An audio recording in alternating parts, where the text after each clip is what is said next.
Hi everyone, my name is Jess and today I'm going to be talking about a topic that interests me a lot. Don't ask me why this topic interests me, but I always find it interesting to see people leave an organization, whether it's a good or a bad way.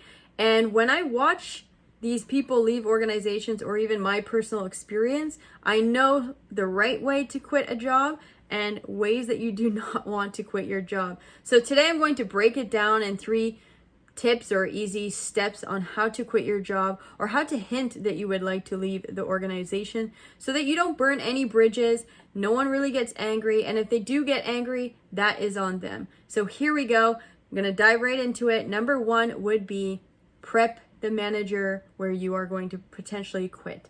So let them know about your career path, let them know about your goals. If you don't really have these one-on-one cadences set up with your manager, I would probably set that up from a monthly basis if you plan on leaving in the future or even growing your career internally at your organization.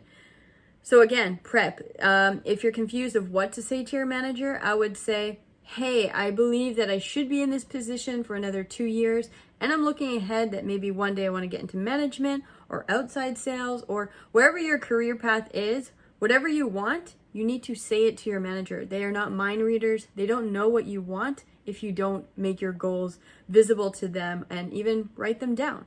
So that's the biggest thing, is prep your manager. If you're planning on leaving an organization, let them know as much time as possible so that they can backfill your role. So 2 weeks is the standard in Canada that you can give notice.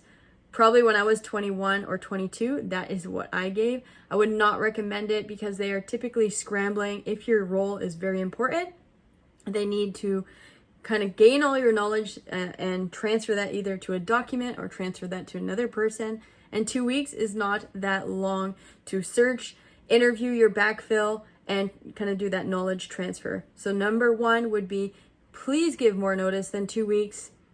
I don't know if anyone's going to listen to that because that's typically the standard in Canada, but maybe we can change it.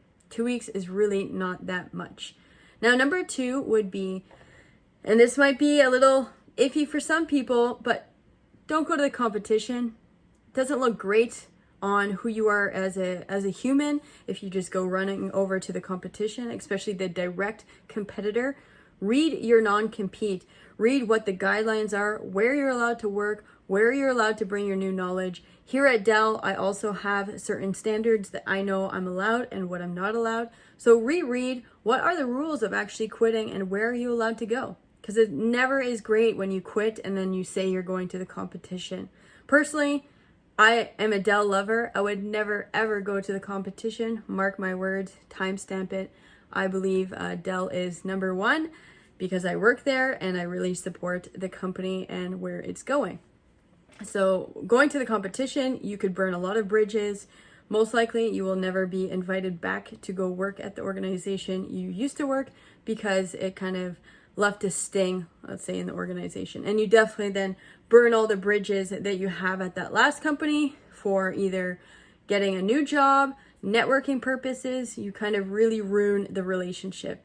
But some people, especially younger people, believe that they don't need these new connections or this network of people, but you really have no idea where the people are going to go that you have met in your past. So I would say stay away from the competition at least for a year and then figure out where you want to go. If you really miss that type of environment, then go ahead and go to the competition if you really want to. But I would just wait that year or a little bit longer.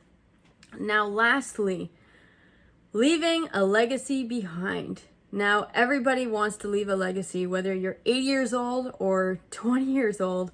People want to leave a legacy behind. And what that means is, previously I was at another organization and I got to build out the customer success manager role. It was a brand new role. It never existed prior to me coming to the organization, and I did not want to leave in such a short amount of time and not leave anything behind. The company is paying you to bring in knowledge in-house and not to take it away when you leave. So try to leave something behind, whether this is to write out what your daily activities are, write out key contacts that you met at certain companies, if it's sales or customer experience or customer support. write out all those contacts. Try to leave as much data behind without clicking that delete button. Do not delete your emails. Leave everything intact so the next person can go ahead, check out everything that you've done, and try to fill in the spaces where you have left. If you don't leave this legacy behind, you're kind of, I don't know, when you look back at the work that you did at that previous company, most likely, if you don't leave the legacy behind, you didn't even really do anything, to be honest. So it doesn't need to be, hey, Jessica did this at the organization, but you're kind of leaving that little piece of knowledge behind at the company that you can be proud of, that you brought to that organization. So those would be the three things. Again, that is give notice. Try not to go to the competition. I know some cases you have to or you want to, fine, whatever. And thirdly is try to leave a legacy behind, leave a little bit of knowledge so that someone can pick up where you left off. Now, those are my ways to quit a job. I'm curious if you've had any bad experiences or good experiences. Feel free to comment below. I would love to share some good experiences or even awkward experiences in my future posts. So if you're interested, also comment below. If you like this type of content, feel free to subscribe. I will be posting every single Wednesday. Even when I'm on vacation, I have pre-recorded some of these videos just so that I don't miss 1 week. Now, thank you very much, and I will see you later. Have a great day. Bye-bye.